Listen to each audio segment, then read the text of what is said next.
Assalamualaikum warahmatullahi wabarakatuh. Kumaha damang wargi-wargi? Langkung ti payun kuring ngahaturkeun wilujeng ngalakonan ibadah saum ka sakumna muslimin muslimat di mana wae ayana. Teu karaosnya ayeuna urang tos nincak poe anu kasalapan sasi Ramadan. Kumaha puasana lancar? Syukur upami lancar.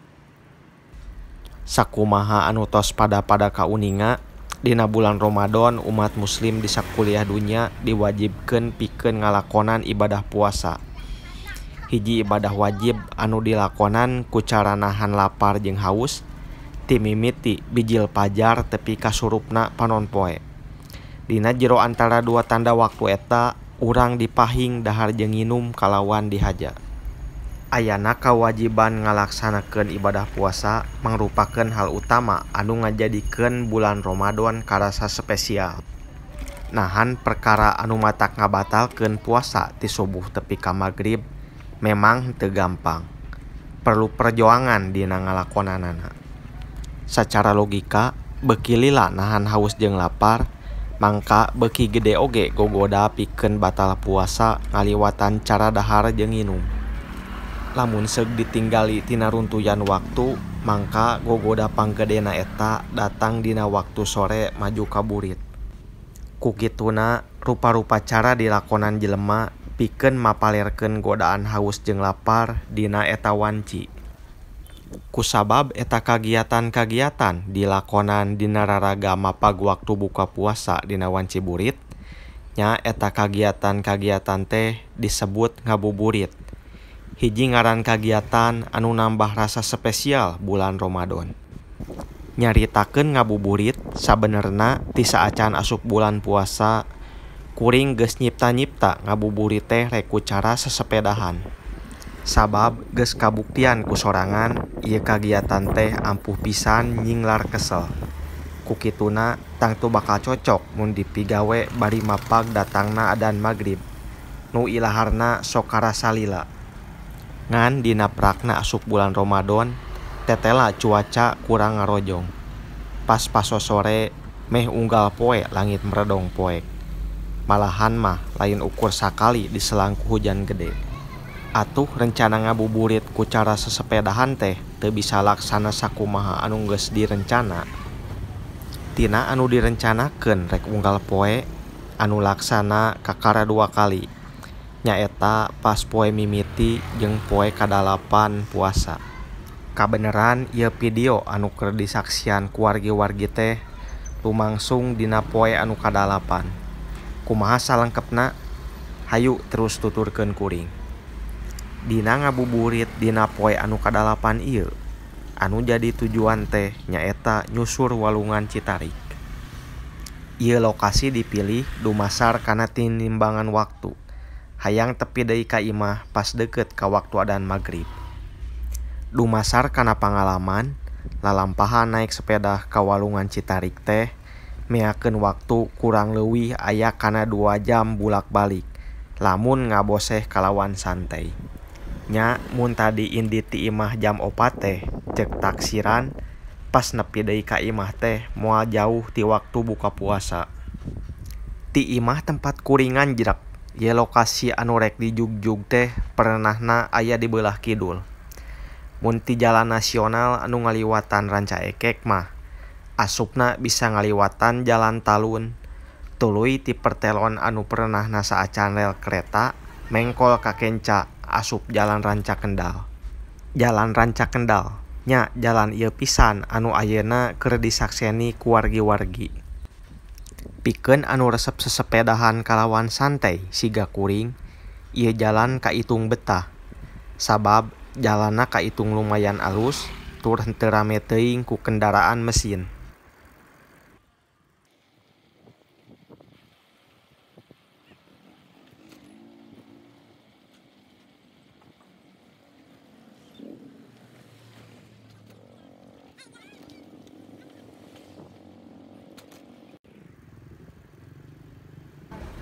Satu tas sawatara lila ngaboseh, sepeda mawa kuring tepi di warung Cina.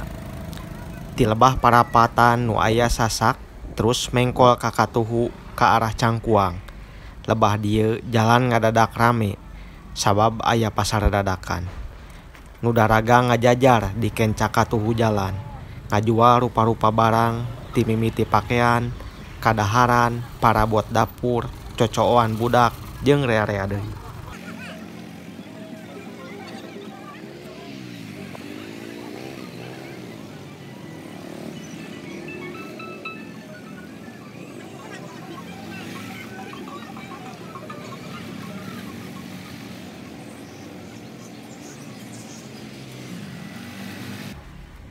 Sanggeus kurang leuwih 5 menit ngabose sepeda ti lokasi pasar dadakan, kuring anjog di parapatan Nanjung Mekar.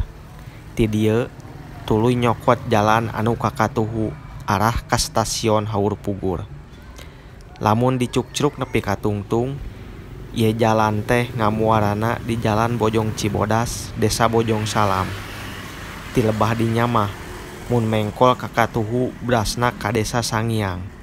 Sedengkeun lamun mengkol ka Kenca mangka brasna ka Jalan Cicalengka Majalaya. Sapanjang jalan anu disorang beuki ka kidul kaayaan tempat beuki ngemplong. Henteu gegek teuing ku imah-imah siga kaayaan kenca katuhu jalan anu geus disorang di tukang. Kasaksian ti hiji gundukan imah ka gundukan imah sejena paselang jeung pasawahan nu ngampar lega. Sabenerna keur kuring nu sapopoe nganjek di wewengkon anu kaitung padet ningali tempat-tempat anu ngemplong sarupa kieu teh geus mangrupa hiling anu murah meriah.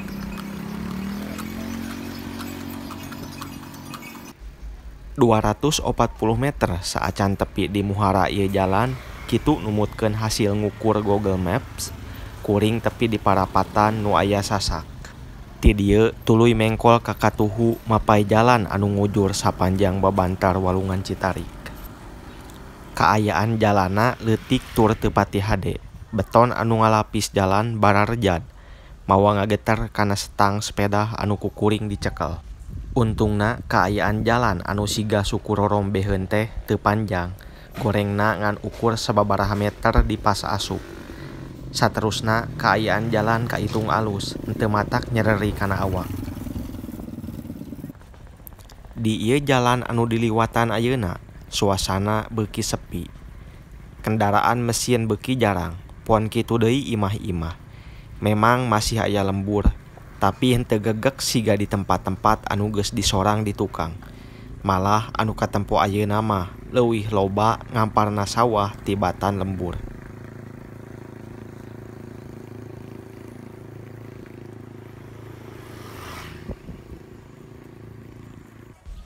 Sajabati nyawa minangka kagiatan tani nu utama, masyarakat tani di ieu wewengkon oge ngolah tanah ku cara melak palawija. Katingali di sababaraha lokasi rupa-rupa pepelakan kayaning sampe, kacang panjang jeung suuk tumuwuh dina lahan antara jalan jeung Walungan Citarik. Nyaritakeun Walungan Citarik, sabenerna ieu walungan teh mangrupakeun anak Walungan Citarum anu sirah cayeuna aya di kawasan Gunung Masigit Kareumbi. Aliranana ngaliwatan sababaraha kacamatan, di antarana Kacamatan Cimanggung di Kabupaten Sumedang, sarta Kacamatan Cicalengka jeung Kacamatan Ranca Ekek di Kabupaten Bandung. Sedengkeun patepungna ieu walungan jeung Walungan Citarum nyaeta di daerah Sapan, Kacamatan Bojong Soang. Nambahan informasi, di Lebah Girang aya curug sohor anu diliwatan ku aliran ieu walungan, nyaeta Curug Cinulang tea. Sabenerna saacan bulan puasa kuring mindeng ngahaja nyepedah ka ieu tempat, sabab jarakna deukeut ti imah. Sok sanajan jarakna kaitung deukeut, tapi cukup jang meureut kesang tina awak. Biasana sapanjang jalan loba panggih jeung batur anu sarua pada ngahaja sesepedahan, boh anu nyorangan, boh anu ngagrug. Anu paling rame biasana dina poe Sabtu jeung poe Minggu atawa dina tanggal-tanggal beureum. Lobana jelema anu arulin ka ieu tempat saperti anu sesepedahan, jadi kasempetan alus pikeun anu jeli ningali peluang ekonomi. Di sababaraha tempat ngadeg warung-warung anu jadi langganan pangreurehan anu arulin. Ngan dina bulan puasa eta warung-warung teh sigana tutup heula sementara. Lamun terus dituturkeun sapanjang walungan, mangka ieu jalan teh parat nepi ka sapan. Barang jeung ngamuarana ieu walungan Citarik di walungan Citarum. Tidinya ieu jalan teh nyambung jeung jalan babantar walungan sejena, nyaeta walungan Cikeruh jeung walungan Citarum. Ngan kulantaran jam geus nuduhkeun jam 5 leuwih, di lebah sasak deket SD Sukamanah 3, kuring mutuskeun rek terus balik ka imah, sabab sieun ka magriban di jalan. Beres ngaliwat sasak, terus wae sepeda teh dipengkolkeun ka katuhu, asup jalan panjang anu meulah pasawahan antara walungan Citarik jeung walungan Cimande.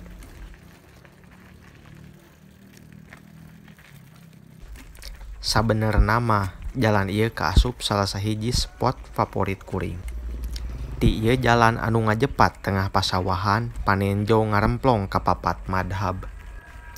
Ngan rada hanjakal kamera henteu kakontrol sabab kuring fokus kana kaayaan tempat anu matak ngirut ati.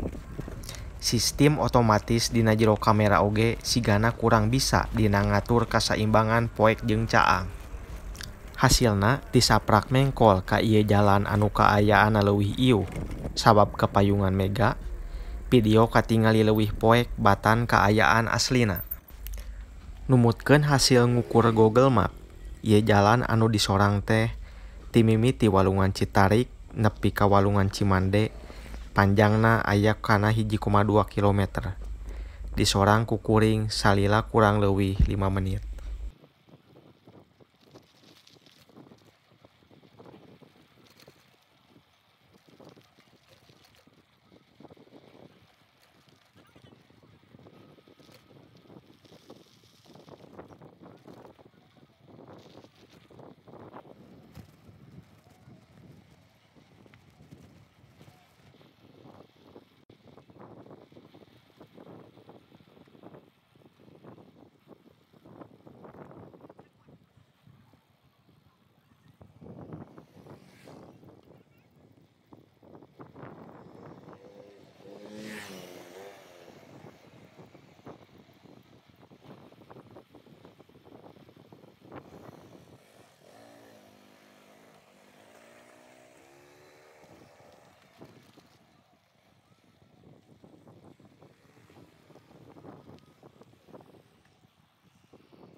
Di babantar walungan Cimande, kuring maju ka kulon, teu kungsi lila tepi di patemon walungan Cimande jeung walungan Cikijing.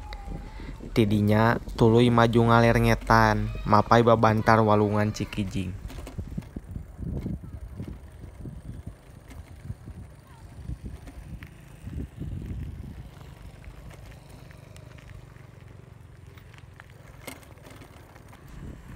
Lebah sasak jalan tanggeng, kuring pindah jalan ka jalan sisi kaler walungan.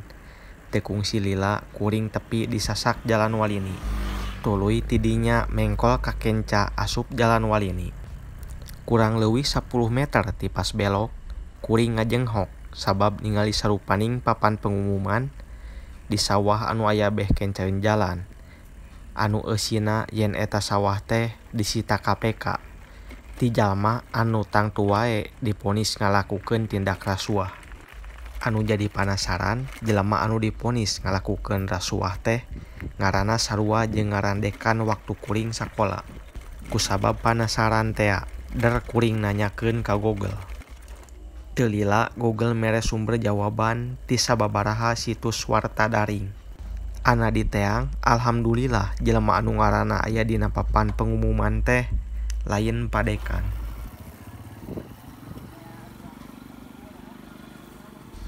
Pas lebah lembur anu kaliwat, masih di jalan walini, kadenge lapat-lapat sora anu tadarus di masjid. Salah sahiji ciri yen waktu buka puasa tereh deket. Ana ningali kana jam, bener we waktu geus nuduhkeun jam 5 saparapat. Nalika nepi gapura Kampung Walini sabenerna kapikiran rek ngaliwat heula ka Ranca Ekek Kencana. Panasaran hayang ngalongok sabab biasana nalika deukeut ka waktu buka puasa di sapanjang jalan Teratai Raya sok rame ku jelema anu ngabuburit jeung nu dagang kadaharan tajil. Tapi ngingetkeun waktu anu samporet eta kahayang teu ditedunan. Saterusna lebah simpangan anu kababakan Jawa kuring mengkolkeun setang ka katuhu maksud rek terus balik.